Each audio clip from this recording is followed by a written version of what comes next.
fuck me if I neglected this series. Alright, ladies and gentlemen, we are back! Welcome back to the Low Elo series, a series to help you bronzies and silvers find a champion to teach you the fundamentals of climbing. My name is Chimpso, and today I'll be showing you why you should play Nasus if you're low elo. When it comes to climbing out of low elo, simple is the name of the game. Simple champion, simple improvements, there's nothing complicated about climbing out. You're just bad. If you want a good starting point, take a look at lane control.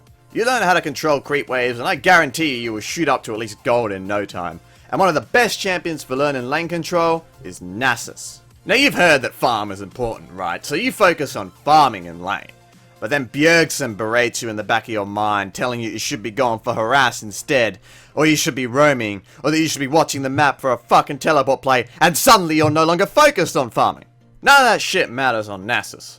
By design, your job is to just fucking sit there for the first 30 minutes combine harvesting creeps. Don't bother with any of that other shit. You teleport? Man, that's for getting back to lane to stack 3 extra minions. Teamfight? Does my stat count read at least 400? If not, then no thanks. Nasus' teamfighting sticks worse than that glass I was drinking from after a plate full of fried eggs.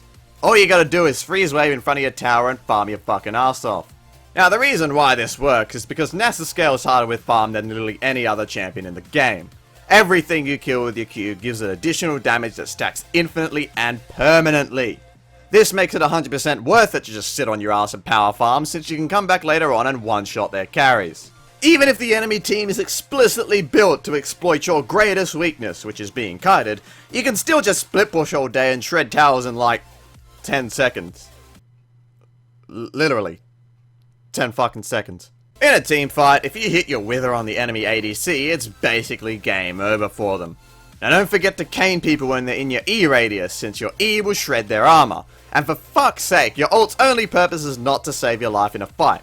Your ult does a fuck ton of AoE damage, so literally just pop it whenever you're fighting. Crowded skirmish? Hit R. 1v1? Hit R. Someone mocks you in chat? Hit R, who gives a fuck? Its cooldown is peanuts. And there you go. That's all you really need to know about playing Nasus. There's nothing difficult about this champion whatsoever. You want to learn how to play Nasus in under a day? Here's what you do. Go to the YouTube search bar, type search as Nasus, and literally watch every single video there and copy what he does. It's that fucking simple. This champion is brain dead easy for how powerful he can become. Anyways, for runes take hybrid pen marks, since you do quite a bit of magic damage with your ult and E as well. Take armor seals and 2 armor quints, then take full flat cooldown reduction glyphs and 1 cooldown reduction quint. This gives you 10% CDR, which is very important. The more cooldown reduction you have, the more you can use your Q. The more you can use your Q, the more powerful it becomes. For Masteries, go 0, 12, 18, taking Grasp of the Undying.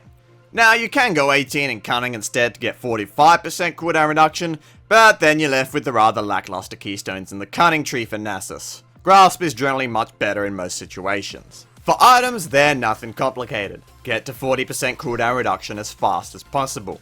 If you're up against an AD opponent, rush a Glacial Shroud into Frozen Heart. Then pick up Trinity Force. If you're up against AP, rush a Spectre's Cowl into Spirit Visage, grab your Trinity Force, and then you can go either Own Wrecker or Lucidity Boost to max out your CDR. After that, just build an assortment of fucking tank items depending on the situation. Hell, if it's got HP, armor, or magic resist, it'll probably work on Nasus. Iceborne Gauntlet is also a good item, but its Sheen proc does less damage than Trinity Force, so your cane will be weaker. It's more of a defensive option. It does provide 20% CDR, however, so you can mix and match with other items if you like. So there we have it. Nothing complicated whatsoever. I gotta tell you folks, Nasus may be as boring as Ben Carlson's speeches during laning phase, but once you get into the late game, he's a real fucking joy to play. So hop onto the Nasus train while the season's still relatively fresh, but buckle up folks, because in the words of Best Heavy Cruiser, it's a carnival baby.